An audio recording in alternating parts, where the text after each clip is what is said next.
ومشاكم وتبوأتم من الجنة منزلا اللهم آمين. امتثالا لقول النبي صلى الله عليه وسلم: لا يشكر الله من لا يشكر الناس. فإنني أتوجه بالشكر والثناء الجزيل للقائمين على هذا الحفل، وأسأل الله تبارك وتعالى أن يبارك في عمرهم وأن يتم علينا هذا البلاء. وكما دعاكم الشيخ عبد العزيز إلى الدخول، فإننا في بيت من بيوت الله في ضيافة الرحمن. في هذا الوقت تتنزل علينا رحمات، فمن كان خارج هذا المكان فليتفضل لكي تصيبه نفحة من هذه النفحات الطيبة المباركة. Apa tadi? Ini kalau datang situ kembali tangan nomor. Alhamdulillah, beliau membuka pengajian malam ini, kajian kita malam ini dengan menyanjung memuji Allah, membaca basmalah, hamdalah, bersolawat kepada Rasulullah. Lalu beliau menyapa kita semua yang hadir di tempat ini.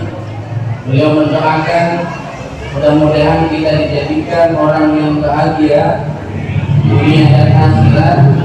Dan beliau berkata, kita saat ini berada di tempat yang mulia, di rumah Allah. Itu artinya kita saat ini sedang menjadi tamunya Allah. Oleh karena itu, sesuai dengan hadis Nabi bersabda, barang siapa yang berada di rumahnya Allah maka akan diturunkan rahmat oleh Allah kepada kita. Sehingga beliau menghimbau bapak-bapak yang di luar masjid, kalau ingin dapat rahmatnya Allah, monggo masuk, kata beliau. Yang ingin dapat rahmatnya Allah, monggo masuk. Kata problem.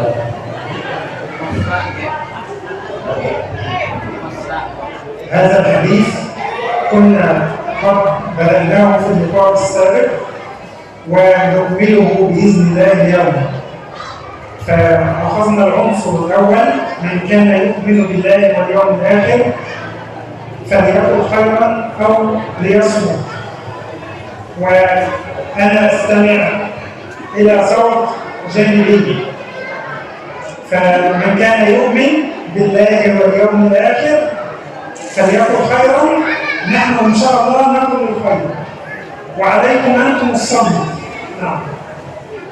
Dalam hadis yang ke-15 ini ada 3 unsur, ada 3 hal pokok yang dipesankan oleh baginda Nabi. Yang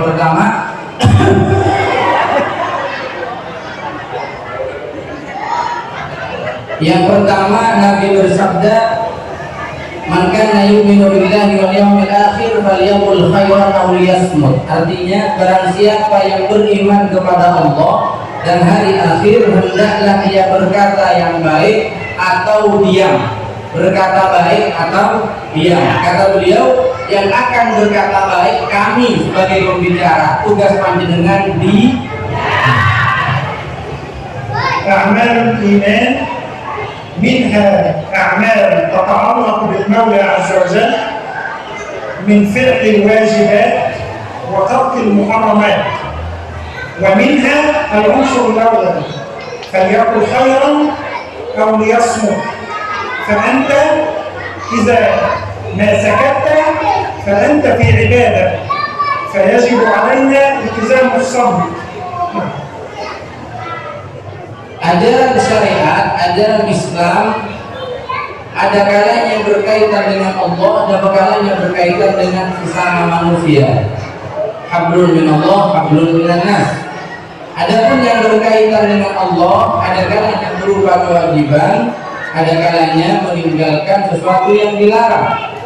Maka barang siapa di sini disebutkan yang menjalankan perintah Allah dan perintahnya Rasulullah, berkata baik atau diam, maka diamnya kita itu dianggap ibadah. Diamnya kita dianggap ibadah. إن شاء الله ندخل إلى العنصر الثاني، وهو من كان يؤمن بالله واليوم الآخر فليكرم جاره. عندنا في هذا الحديث لا بد علينا أن نبين من هو الجار. وما هو حق الجار؟ وما هي أنواع الجار؟ نبدأ أولا بالجار. الجار عندنا في الإسلام هو الملاصق في الدار، فمن كان بيته بجوار بيتك فهو جار، وهذا هو المراد هنا في الحديث. Pada bagian kedua di hadis ke-15 ini Nabi berpesan kepada kita, barang siapa yang beriman kepada Allah dan hari akhir, hendaklah ia memuliakan tetangganya. Hendaklah ia memuliakan tetangganya. Maka dalam hal ini kata beliau, kita harus tahu apa dan siapa yang dimaksud dengan tetangga, apa hak-haknya tetangga, dan ada berapa macam yang disebut dengan tetangga. Beliau mulai yang pertama, yang dinamakan tetangga kita adalah orang-orang yang rumahnya berdampingan dengan rumah kita. Itu adalah tetangga kita. وإذا قال النبي صلى الله عليه وسلم من كان يؤمن بالله واليوم الآخر فليكرم جاره، النبي هنا لم يحدد، فلم يقل فليكرم جاره المسلم، ولم يقل فليكرم جاره الكافر، وعليه فيدخل في لفظ الجار المسلم وغير المسلم، من كان على السنة ومن لم يلتزم بالسنة، صاحب البدعة، فيشمل المسلم وغير المسلم، يشمل الصديق والعدو، يشمل الصغير والكبير، الذكر والأنثى. هذا ما يشمله لفظ الجار. Dalam hadis ini Nabi berkata hendaklah memuliakan tetangga. Nabi tidak membatasi siapa tetangga yang harus dimuliakan itu. Berarti jika Nabi tidak membatasi dan tidak memberikan kriterianya, yang dimaksud dengan tetangga di sini adalah tetangga secara umum. Siapapun rumahnya yang berdekatan dengan rumah kita itu adalah tetangga kita. Tidak memandang agamanya, entah dia orang Islam atau bukan orang Islam, entah dia anak kecil atau orang besar, entah dia orang yang akidahnya menyimpang atau tidak menyimpang, ataupun siapapun yang ada di tengah di samping rumah kita, dia adalah tetangga kita. أنواع الجار. الجيران عندنا ثلاثة: جار له حق واحد، وجار له حقان، وجار له ثلاثة حقوق. أما الجار الذي له حق واحد هو الجار الكافر، فلو كان بيتك بجواره بيت يسكن فيه رجل كافر، فاعلم أن هذا الكافر له حق عليك، ألا وهو حق الجوار، فليس له إلا حق الجوار فقط. نعم. Sekarang tetangga itu ada berapa haknya? Tetangga itu ada berapa macam? Disebutkan bahwa tetangga itu ada 3 macam. Satu, ada kalanya tetangga hanya memiliki 1 hak dari kita. Yang kedua, ada kalanya tetangga memiliki 2 hak dari kita. Ada kalanya tetangga memiliki 3 hak dari kita. Yang pertama, tetangga yang memiliki 1 hak dari kita adalah tetangga kita yang berbeda agama dengan kita, yaitu haknya dari kita, kewajiban kita terhadap mereka ialah kewajiban sebagai tetangga, hanya sebatas tetangga saja. Itu yang harus kita tunaikan, tidak lebih daripada sebatas tetangga. Wa haqqul jiwari hadza an tas'ala anhu idza ghaba, an ta'udhu idza marid, fa idza ma marida hadha rajul hatta walau kana kafiran, famin haqqihi an tadhhaba ilayhi wa an ta'udahu wa tatma'inna alayhi. Na'am. ولذلك كان هناك غلام يهودي فمرض فعاده النبي صلى الله عليه وسلم، أي ذهب إليه وجلس عند رأسه كان هذا الغلام نائم، فجلس النبي عند رأسه، ثم نظر النبي صلى الله عليه وسلم إلى هذا الغلام وقال له النبي: أسلم، أي ادخل في الإسلام، فهذا من حقك أن أدعوك إلى الإسلام. فنظر الولد أي الغلام إلى أبيه فقال له أبوه: أطع أبا القاسم، يعني أطع هذا الرجل هذا النبي. فقال الغلام: أشهد أن لا إله إلا الله وأشهد أنك رسول الله. فخرج النبي وهو يقول: الحمد لله الذي أعتق رقبة هذا الغلام من النار. فمن حقه أن تعود إذا مرض.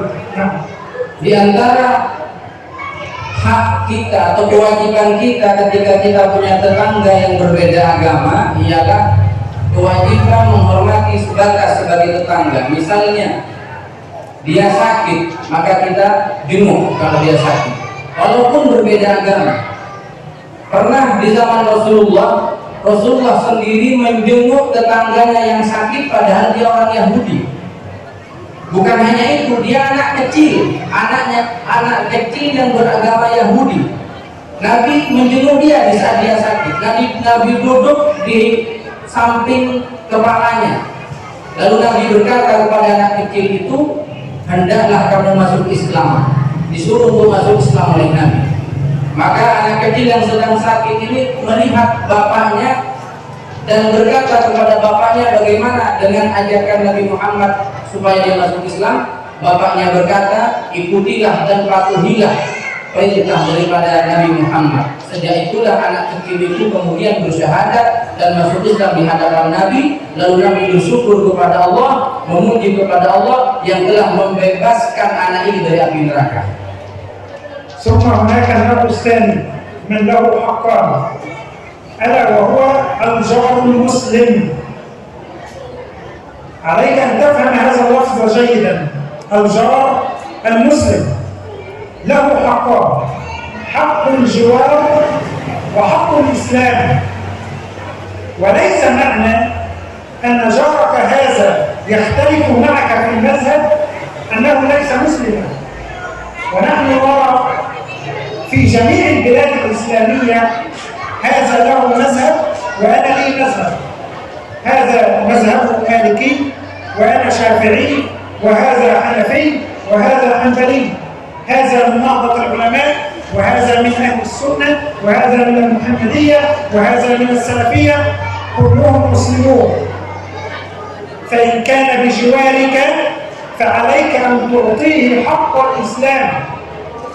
وحق الإسلام هذا أن تصلي عليه إن مات، وأن تذهب معه إلى القبر، وأن تدعو له، وأن تستغفر له.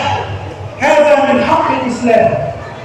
Yang kedua, tetangga yang memiliki dua hak dari kita. Kita punya dua kewajiban kepada mereka. Siapa dia? Tetangga kita yang satu agama dengan kita, tetangga kita yang sama-sama muslim. Maka dia memiliki dua hak dan kita punya dua kewajiban kepada dia. Yang pertama, kita tunaikan tugas kita sebagai tetangga. Yang kedua, kita tunaikan tugas kita sesama kepada atas nama sesama orang Islam. Ini artinya, kata beliau, siapapun yang muslim, siapapun yang Islam, walaupun berbeda mazhab, ini Hanafi, ini Maliki, ini Syafi'i, ini Hambali, selama dia bersyahadat kepada Allah, selama dia melakukan sholat, jadi dia orang Islam, dia adalah tetangga kita yang muslim. Maka kalau sakit kita jenguk, kalau dia meninggal kita ikut ke kuburannya, kita doakan dia karena dia sama-sama Islam. ثم هناك نوع ثالث وهو الذي له ثلاثة حقوق: حق الجوار وحق الإسلام وحق القرابة. فهو المسلم القريب.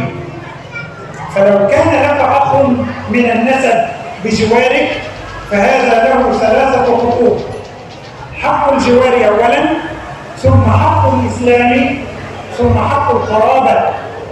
وحق القرابة هذا من المودة والمحبة والسؤال والمساعدة بالمال والمساعدة بالرأي. هذا هو الجار المسلم الطريق. نعم. Yang ketiga, ada kalanya tetangga yang memiliki 3 hak dari kita. Kita punya 3 kewajiban atas mereka. Siapakah dia? Dia tetangga kita, satu agama dengan kita, masih ada hubungan nasab dengan kita. Jadi selain tetangga, sama agamanya, kemudian masih ada hubungan kerabat saudara dengan kita. Maka kewajiban kita bertambah, yaitu menjadi 3. Selain kita tunaikan hak kita, kewajiban kita sebagai tetangga, kita hormati sebagai sesama muslim. Lalu jangan lupa bahwa dia adalah saudara kita, ada hubungan nasab dengan kita. Hendaknya kita membantu dia, baik membantu ekonominya, memberikan kasih sayang kepada dia, sebagaimana kita memberikan apa-apa kepada saudara kita sendiri. نحن جميعا نطلب الوصية من النبي صلى الله عليه وسلم، إلا أن النبي صلى الله عليه وسلم في هذا اليوم جاءته الوصية من رب العباد، من المولى عز وجل. فهذا جبريل ينزل إلى النبي صلى الله عليه وسلم ويعطيه الوصية، وهذه الوصية لم تكن مرة واحدة بل تكررت. وحكى لنا النبي صلى الله عليه وسلم هذا الأمر فقال: ما زال جبريل يوصيني بالجار حتى ظننت أنه سيورثه. أي حتى ظن النبي صلى الله عليه وسلم أن الله تبارك وتعالى سيجعل للجار حق ونصيب في المال، سيجعل له نصيب في الإرث كالوالدين والأبناء والإخوة والزوج. نعم. Begitulah yang telah diwasiatkan Rasulullah kepada kita. Bahkan bukan hanya 1 kali, tetapi berkali-kali malaikat Jibril turun menemui Rasulullah dan berkata kepada Rasulullah, menyampaikan perintah Allah. Allah berwasiat, Allah berpesan kepada baginda Nabi berkali-kali, yaitu tentang menghormati dan memuliakan tetangga. Sampai-sampai Nabi berkata, sampai-sampai kata beliau, saya menyangka bahwa tetangga itu adalah ahli waris. Begitu seringnya malaikat Jibril menyampaikan pesan Allah tentang berbuat baik kepada tetangga. Sampai-sampai Rasulullah menyangka bahwa tetangga itu akan jadi ahli waris. Saking begitu dekatnya, saking begitu kita harus memperhatikannya. من حق الجار عدم إيذائه، وهذا الإيذاء قد يكون باللسان أي بالقول، وباليد أي بالفعل. فإياك أن تؤذي جارك، فقد قال النبي صلى الله عليه وسلم: والله لا يؤمن، والله لا يؤمن، والله لا يؤمن. قيل: من يا رسول الله؟ قال: من لا يأمن جاره بوائقه أي شروره. فإذا كنت في بيتك وأنت تخاف من جارك فاعلم أن جارك هذا ليس مؤمنا كامل الإيمان، وعلى جارك هذا أن يحذر. نعم. Di antara kita menghormati tetangga ialah tidak menyakiti kita, tidak menyakiti tetangga kita. Itu di antara cara kita memuliakan dan menghormati tetangga. Jangan menyakiti tetangga, baik menyakiti dengan ucapannya ataupun menyakiti dengan perbuatannya. Sampai-sampai Nabi berkata 3 kali di hadapan para sahabatnya, demi Allah tidak beriman, demi Allah tidak beriman, demi Allah tidak beriman. Sahabat bertanya, ya Rasul, siapa yang tidak beriman? Nabi bilang, yang tidak beriman itu adalah kalau ada orang yang tetangganya selalu dibuat takut oleh dia, selalu merasa diperlakukan buruk oleh dia. Kalau ada tetangga yang merasa selalu diperlakukan jelek oleh tetangganya, maka orang yang memperlakukan jelek terhadap tetangganya itu dialah orang yang tidak beriman dengan iman yang sempurna. اعلم هذا جيدا. أول خصومة يفصل المولى عز وجل فيها يوم القيامة بين الجيران. فإذا ما وقفت بين يدي الله أول ما يسأل المولى عز وجل يسأل عن الجار. هذه كانت وصية الله لنبيه في الدنيا، وأول ما يفصل المولى عز وجل بين العباد يكون بين الجيران. فاحذر أن يكون أول خصومة لك أنت فيها ظالم وأنت فيها معتدي، فاحذر. Ketahuilah bahwa kelak di hadapan Allah hal-hal yang berkaitan dengan sesama makhluk yang akan ditanya, yang akan dihisab, yang akan dimintai pertanggungjawaban pertama kali yang berkaitan dengan makhluk adalah tentang tetangga, tentang berbuat baik kepada tetangga. Maka hal itu akan menjadi pertanyaan pertama kelak di hadapan Allah tentang sesuatu yang berkaitan dengan sesama makhluk setelah hal-hal yang berkaitan dengan Allah selesai. Maka hendaklah hati-hati, waspadalah, jangan sampai kita sering menyakiti tetangga, jangan sampai kita berbuat jelek kepada tetangga kita, karena itu kelak yang akan ditanyakan pertama kali oleh Allah Subhanahu wa taala di hadapan Allah. اعلم علمني الله وإياك أن إيذاء الجار سبب من أسباب غضب المولى عز وجل. فالإنسان منا يكثر من النوافل طلبا في محبة الله، كما قال المولى عز وجل في حديثه القدسي: ولا يزال عبدي يتقرب إلي بالنوافل حتى أحبه. فالذي يرفع حب المولى عز وجل هو إيذاؤك للجار. فإذا ما آذيت جارك غضب الله عليك، وإذا غضب الله عليك أدخلك النار. نعم. Ketahuilah bahwa di antara penyebab murkanya Allah kepada kita dikala kita sering berbuat jelek dan menyakiti tetangga. Tidak ada gunanya, kata beliau, tidak ada gunanya kalian ahli dalam melakukan ibadah sunnah, ahli puasa sunnah, ahli sholat sunnah, ahli ibadah sunnah yang lain, yang itu kalau dilakukan membuat Allah cinta kepada kita. Kalau kita banyak ibadah sunnah, Allah cinta kepada kita. Tapi di samping yang lain, di satu sisi Anda sering menyakiti tetangga, Anda sering membuat jelek kepada tetangga, Anda sering membuat tetangga Anda sakit hati, maka Anda tidak akan mendapatkan cinta dari Allah, yang ada Anda akan mendapatkan murka dari Allah. Sehingga percuma ibadah-ibadah Anda kalau Anda masih suka berbuat jelek dan menyakiti hati tetangga Anda. ما الدليل على ما نقول؟ قلنا إيذاء الجار يسبب غضب الرحمن. ما الدليل على ذلك؟ ذكر عند النبي صلى الله عليه وسلم امرأة تكثر من الصيام ومن الصلاة ومن السنن أي النوافل، غير أنها تؤذي جيرانها بلسانها، فقال النبي: هي في النار. وذكر عند النبي صلى الله عليه وسلم امرأة تصلي المكتوبات فقط وتصوم رمضان فقط فلا تكثر من النوافل، غير أنها لا تؤذي جيرانها بلسانها، فقال النبي: هي في الجنة. فاعلم أن الدين ليس عبادة فقط، بل الدين عبادة ومعاملة.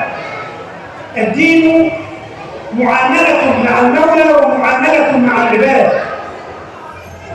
الدين إذا أديته بإخلاص أثر ذلك على معاملتك مع الناس. Ini khusus untuk ibu-ibu, khusus untuk ibu-ibu.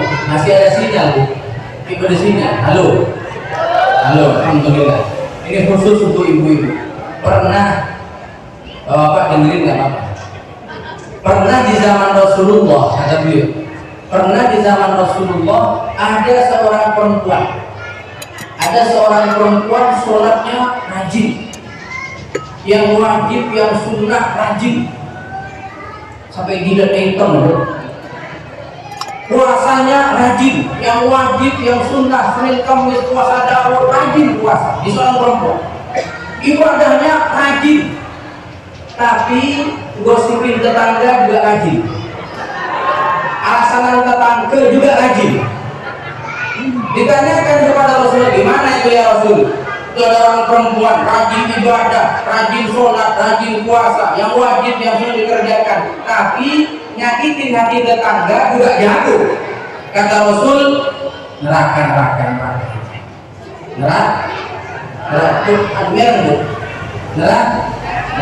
Nyakitin dengan apa? Kata beliau, nyakitin dengan lisannya, menyakiti tetangga dengan lisannya. Makanya penyakit coloklah itu lebih parah daripada corona. Ya, tambahan dari saya. Yang kedua, disebutkan juga di hadapan Nabi, dulu di zaman Nabi ada seorang perempuan, ibadahnya nggak banyak, sholatnya hanya sholat 5 waktu, sholat sunnahnya sedikit, puasanya cuma puasa Ramadan, jarang puasa sunnah, tapi dia bisa menjaga apa ya? Coloknya. Tapi dia bisa menjaga lisannya. Ditanyakan kepada Nabi, dia bagaimana ya Rasul? Puasanya hanya yang wajib, sholatnya hanya yang wajib, tapi tidak pernah nyakitin tetangganya. Kata Nabi, masuk surga orang seperti itu. Paham bu? Alhamdulillah. الثالث إن شاء الله من كان يؤمن بالله واليوم الآخر فليكرم ضيفه. وأنا أريد أن أسأل سؤالا: من هو الضيف؟ أريد الإجابة. من هو الضيف؟ Pada bagian ketiga, Nabi juga berkata, bersabda, barang siapa yang beriman kepada Allah dan hari akhir, hendaklah dia memuliakan tamunya. Beliau bertanya dan ingin jawaban dari panjenengan yang hadir. Siapa yang dimaksud dengan tamu? Ayo, kalau ada yang tahu bisa jawab. Memilih yang di awal. Barang siapa yang bisa menjawab, kata beliau, saya usulkan. Kalau ada yang bisa jawab, saya suruh pulang duluan aja. Nah, enggak gitu. Tapi kalau ada yang bisa jawab, nah ini beri ini kamu. Ayo, siapa? Siapa yang dimaksud dengan tamu? Yang harus kita muliakan.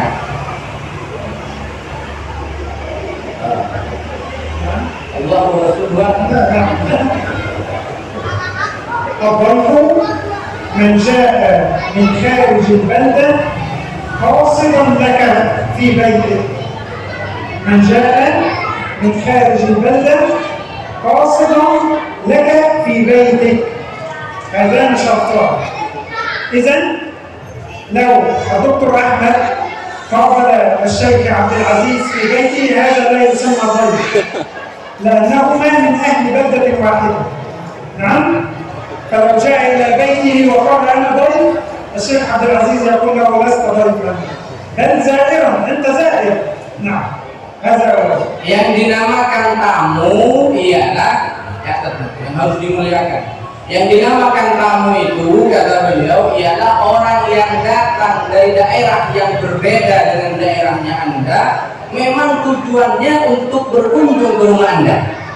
Jadi orang ini datang dari luar dari daerah. Misalnya kalau dalam lingkup desa dari desa yang berbeda, dari luar kota, dan memang tujuannya ingin mengunjungi Anda ke rumah Anda, itu adalah tamu. Tapi kalau orang datang ke rumah Anda yang satu daerah dengan Anda, itu bukan tamu, tapi dia adalah orang yang berkunjung, dia orang berziarah, dia mengunjungi Anda. هذا أولا من جاء من خارج البلدة، ثم يكون قاصدا لك. فلو أنني جئت من خارج البلدة وقابلت الشيخ عبد العزيز في الطريق، أنا لا أكون ضيفا لأنني قابلته في الطريق، لست قاصدا بيته. Sehingga dengan itu bisa dipahami kalau ada orang datang dari luar daerah yang tidak sama dengan daerah kita, datang di luar daerah, tapi dia tidak bermaksud untuk datang ke rumah kita. Cuma kita bertemu dengan dia. Di mana ketemunya? Di pinggir jalan kita bertemu. Maka dia tidak termasuk dikategorikan bukan tamu, karena bertemu di tengah jalan, dan dia juga tujuannya bukan ke rumah Anda. السؤال الثاني يعني سيكون هذا القلم مع هذه الثمرة هذه الهدية. من أكرم الضيفان؟ أول إنسان أكرم الضيف من هو؟ من يجب يأخذ هذه الهدية. Pertanyaan kedua, kataku, siapa yang bisa jawab selain nanti diberi hadiah buah jeruk, ada hadiah pulpen dari beliau. Harus dijawab. Nanti pertanyaan ketiga hadiahnya HP. Sekali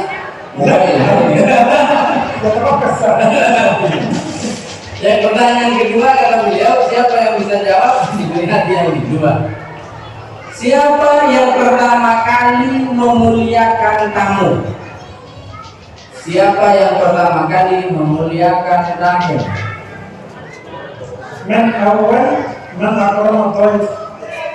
Siapa orang yang pertama kali memuliakan tamu? أجعل الأمر سهلا. ذكر في القرآن الكريم قال نبي الله إبراهيم. نبي الله إبراهيم. أحسنت، بارك الله فيك.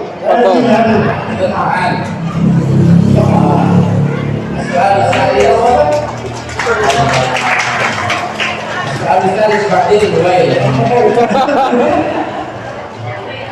نعم، أول من أكرم الضيف هو جد النبي صلى الله عليه وسلم نبي الله إبراهيم.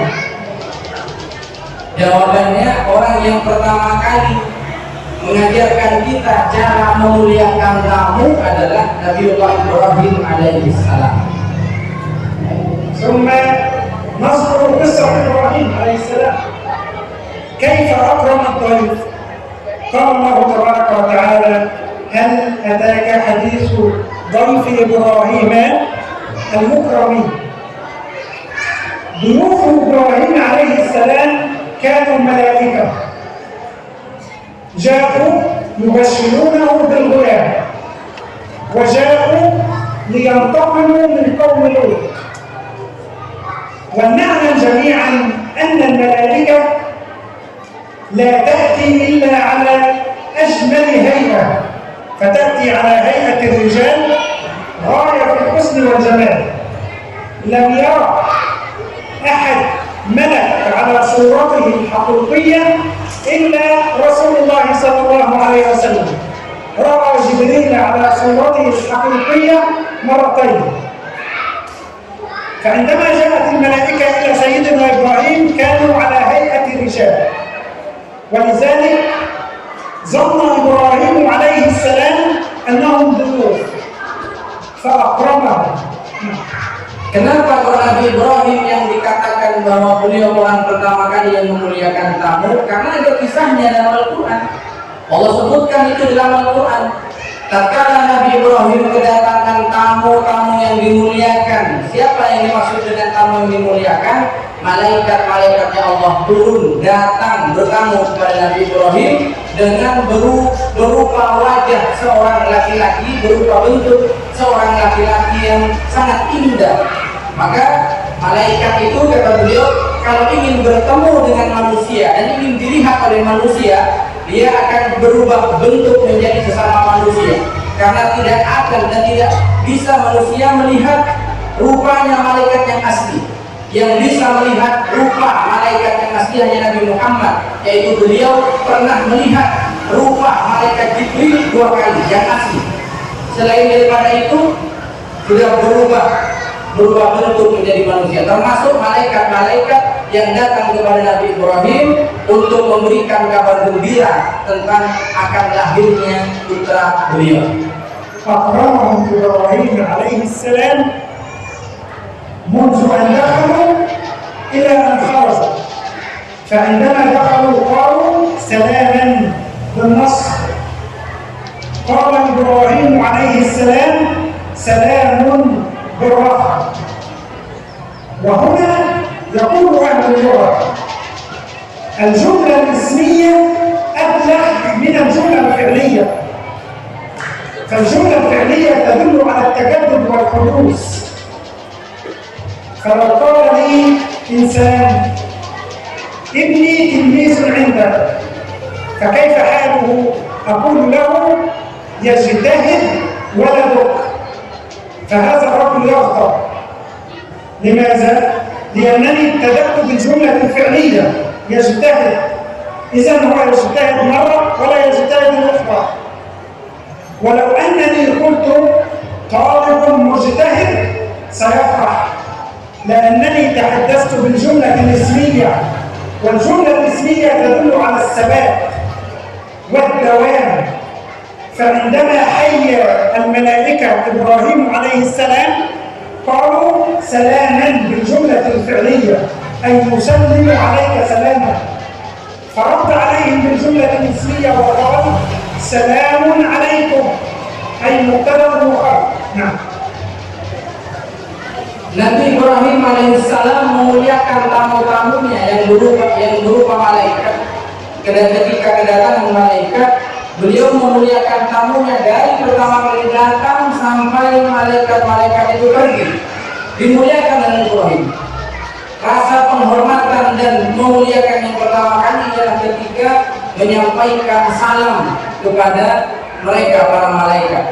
Dan itu disampaikan dengan redaksi yang tersusun dari jumlah ismiyah, dari kata benda, dan itu lebih baik dalam tradisi orang Arab daripada menggunakan kata kerja yang didahulukan. Ini tidak perlu diperpanjang, Anda tak boleh paham jumlah ismiyah. Jadi sama ketika ada orang bertanya tentang anaknya, bagaimana anak saya, bertanya kepada gurunya. Kalau gurunya itu berkata belajar dengan baik, anak Anda belajar dengan baik, maka orang Arab marah karena dijawab dengan mengawali kata kerja belajar dengan baik.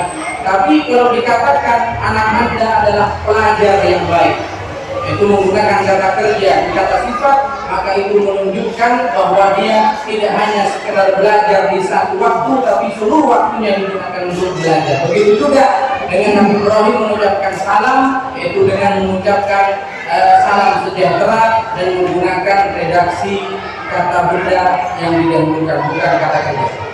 كيف أكرم إبراهيم عليه السلام الضيوف؟ ذكر ذلك الإمام ابن القيم رحمه الله تعالى، قال لو أننا نظرنا في كتاب الله لوجدنا كيف أكرمهم، وعد 5 صفات. أولا فراغ إلى أهله فجاء بعجل سليم فقربه إليهم قال ألا تأكلون. 5 صفات إن شاء الله نبين ذلك، ولكن نكرر ذلك مرة أخرى. راغ هذا أولا، إلى أهله ثانيا، فجاء بعجل سليم هذا ثالثا، فقربه إليهم رابعا، فقال ألا تأكلون خامسا.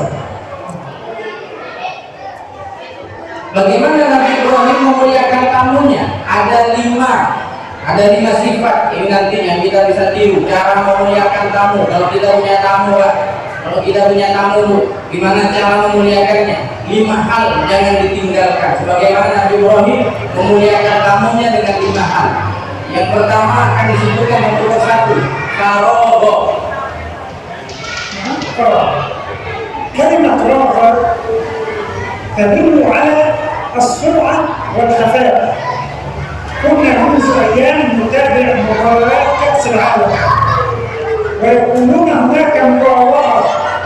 ما معنى مراوغة؟ يعني ذهب في خفاء وسرعة. وهنا من أدب المضيف، يعني من أدب صاحب البيت إذا أراد أن يكرم الضيف أن يذهب في خفاء حتى لا يمنعه الضيف. ولذلك عندنا الرجل الكريم يعني الصوت Oh, ada yang satu itu. Ada orang dulu, ada satu. Ada yang satu ya. 5 lagi. Tolong anak-anak yang di luar jangan rapi. Ayo, ada yang satu. كما أن هناك جائزة لمن يجيب على السؤال، هناك عقاب لمن يتكلم. Oh, kalau ada hadiah bagi yang bisa jawab pertanyaan, nanti ada hukuman bagi yang berbicara. هنا يقول الله تبارك وتعالى قرارا الكريم إذا أراد أن يكرم ضيفه يذهب في خفاء من الضيف ويأتي بالطعام والشراب ويقدمه. أما المكار الخبيث إذا جاءه ضيف يقول له هل تأكل؟ هل تشرب؟ فيقول لا أريد شيئا. فإن عرض عليك معنى ذلك أنه لا يريد أن يأتي لك بشيء، ولكن الكريم يذهب مباشرة يأتي بالطعام والشراب ويقدمه. Allahumma shalli ala Muhammad. Ini selawat nujud, ajak mulia. Orang memuliakan tamu itu 5. Sifatnya orang memuliakan tamu. Yang pertama, robo. Robo itu kalau punya tamu, dia secepat mungkin menyambutnya dan menyambutnya dengan rahasia, dengan diam-diam. Ada makanan dia langsung suguhkan ke tamunya. Dia punya minuman dia langsung suguhkan. Apa yang dia miliki dia suguhkan. Itu cara memuliakan tamu. Orang baik cara memuliakan tamu adalah dengan menyuguhkan apa yang ada di rumah diam-diam. Tapi orang yang tidak baik cara memuliakan tamunya biasanya tanya dulu, mau ngopi nggak? Ya repot nanya, mau ngopi nggak? Mau makan? Jangan begitu, kalau memuliakan tamu jangan ditanya dulu apa yang ada, suguhkan, keluarkan. Ya kalau ditanya dulu, malu tamunya. Untuk pakai sendik malu ya keluar kebilangannya. Jadi cara memuliakan tamu yang pertama robo, artinya robo as-sur'ah, bersegera bersegera menyambut tamu dan menyuguhkan dengan diam-diam tanpa bertanya terlebih dahulu. Ini kebiasaannya. الأمر الثاني قال الله تبارك وتعالى إلى أهله أي ذهب إلى زوجته وجاء بالطعام والشراب وقدمه للضيوف. فالرجل الكريم بيته لا يخلو من الطعام والشراب. ولو لم يكن إبراهيم عليه السلام كريما لكن ذهب إلى الجيران وقال لهم عندي ضيف أعطوني الطعام أو أعطوني الشراب، أو يقول للضيف انتظر سأذهب إلى السوق وأشتري الطعام ثم أرد الطعام هكذا. ولكن قال الله تبارك وتعالى فراغ إلى أهله فجاء أي مسرعا بالطعام والشراب. Sifat yang kedua, orang yang memuliakan tamu. Disebutkan Nabi Ibrahim faragha ila ahlihi. Begitu datang tamu, langsung bilang ke istrinya. Bahwa ada tamu. Dari situlah istrinya paham. Karena sudah tersedia di rumah. Karena khawatir suatu waktu nanti ada tamu yang tidak kita sangka-sangka kedatangannya. Maka kata beliau, orang yang baik adalah orang yang selalu punya stok di rumah, stok makanan, stok minuman, kopi, gula, teh. Nah, kalau kita di sini, stok khawatir ada tamu tiba-tiba datang. Ini orang yang baik dalam menyambut tamu selalu mempersiapkan sesuatu yang dibutuhkan untuk menyambut tamu. Tapi orang yang tidak baik, kata beliau, orang yang tidak baik, yang tidak niat menyambut tamu, ketika tamu datang masih sibuk. Tunggu ya, saya mau ke warung dulu, saya mau belanja dulu, saya mau cari ini dulu, kopi habis, ini habis. Nah ini, makanya kata beliau yang kedua, Anda orang yang baik saat menyambut tamu, stok apa yang harus kita suguhkan sudah selalu tersedia di rumah kita. Khawatir satu waktu ada tamu yang tidak kita sangka-sangka. الأمر الثالث فجاء بعجل سمين. اللفظ الأول فجاء، من الذي جاء؟ نبي الله إبراهيم. واعلم أن صاحب البيت إن خدمك هو فاعلم أنك ضيف كريم. فإذا ما ذهبت إلى الشيخ عبد العزيز لأنه صديقي وصاحبي هو الدكتور أحمد، الشيخ عبد العزيز يجلس ويقول يا ولد ائتني بالطعام، يا ولد ائتني بالشراب، فأنا أعلم أني لست كريما. متى أعلم أني كريم؟ لو خرج الشيخ عبد العزيز وجاء بالطعام والشراب وقدمه لي. هذا ما فعله نبي الله إبراهيم. هل جلس مع الضيوف وقال يا ولد ائتني بالطعام؟ لا، فجاء هو أي إبراهيم عليه السلام بعجل، ولم يأتي ببعض العجل.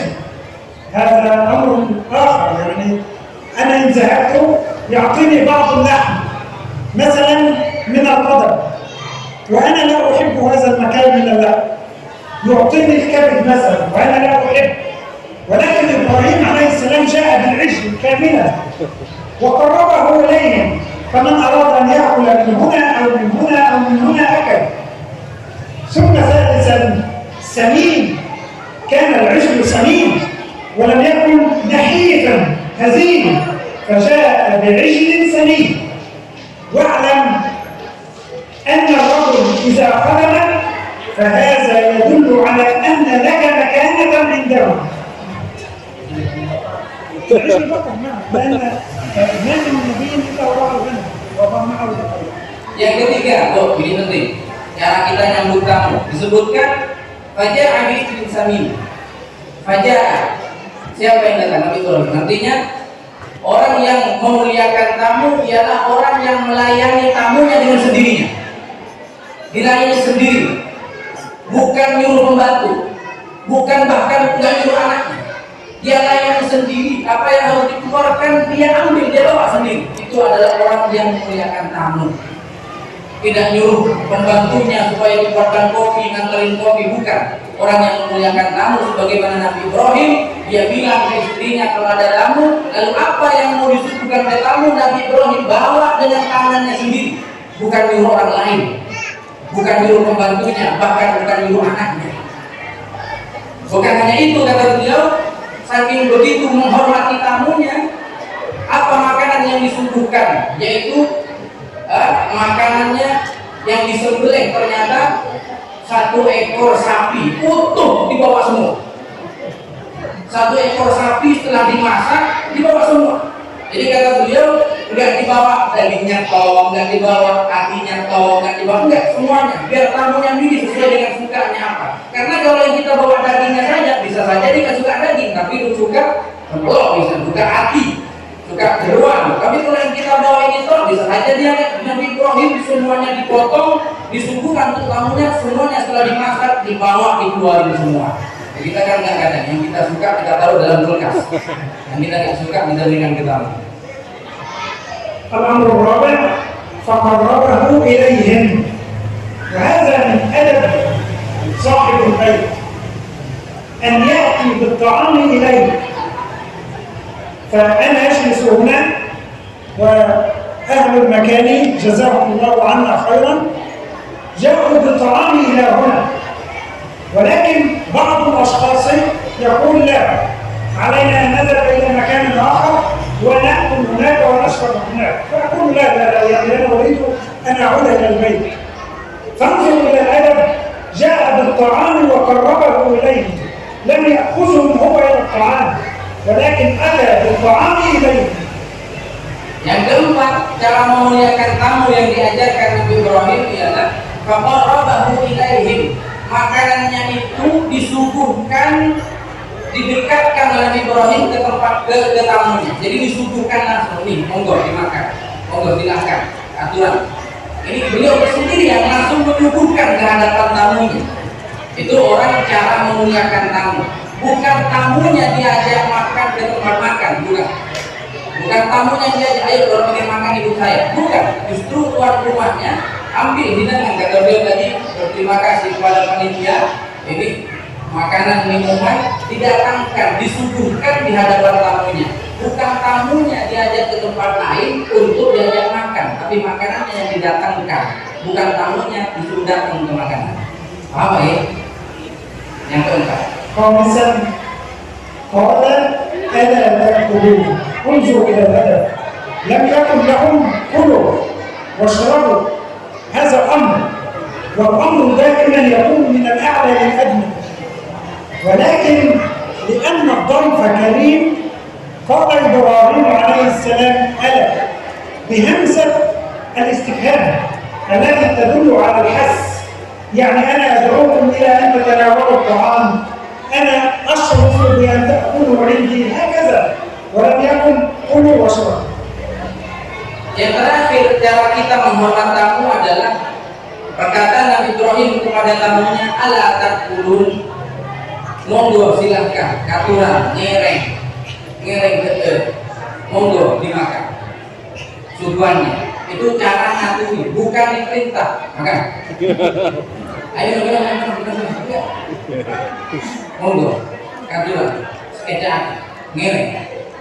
Itu cara kita ngaturi tamu untuk menyantap hidangan yang sudah kita siapkan, bukan diperintah. Ayo makan, tidak. Sampai ucapan pun itu ada adabnya, ada tata keramanya, yaitu dengan mengajak, monggo katuran, ngereng. Itu caranya.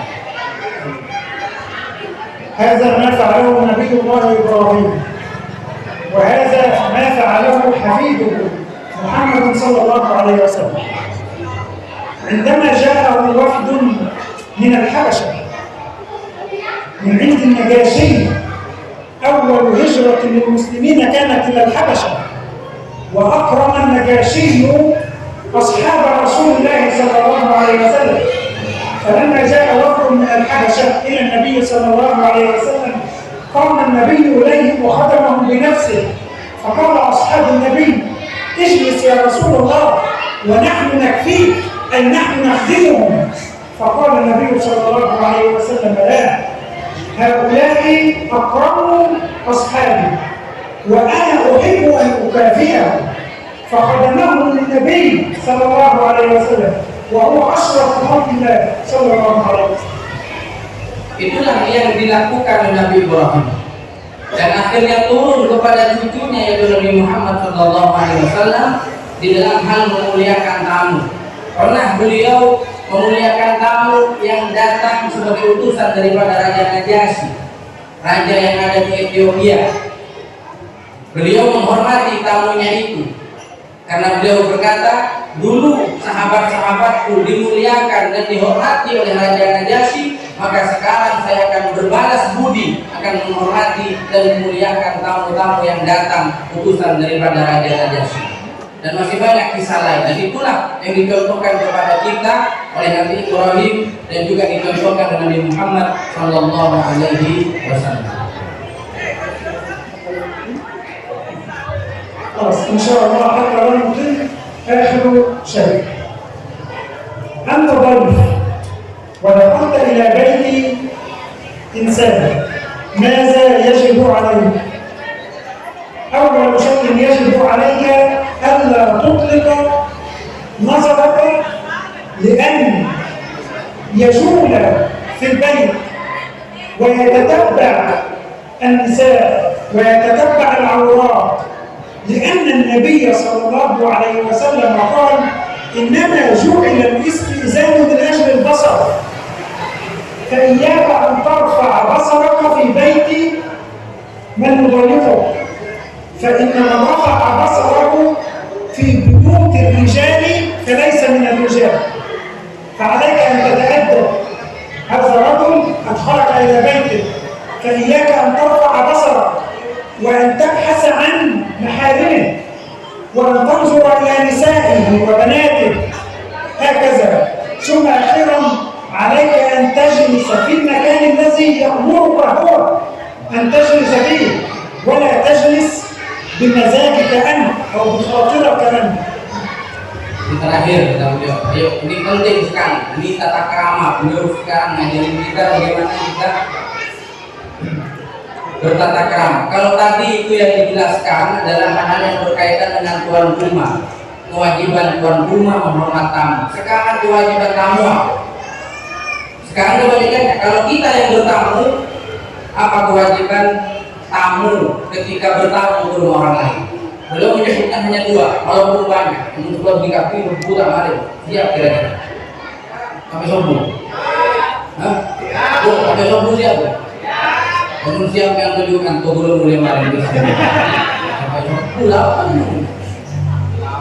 Beliau menyebutkan dua kewajiban seorang tamu. Yang pertama, ketika duduk di rumah orang lain saat bertamu, jangan memandang di setiap sudut rumah. Jangan melihat rumahnya orang. Jadi tamu kita duduk di dalam rumahnya orang. Tapi kita lihat semua sudut ruangannya. Apa istilah mereka itu? Arbulan tadi. Semua dilihat.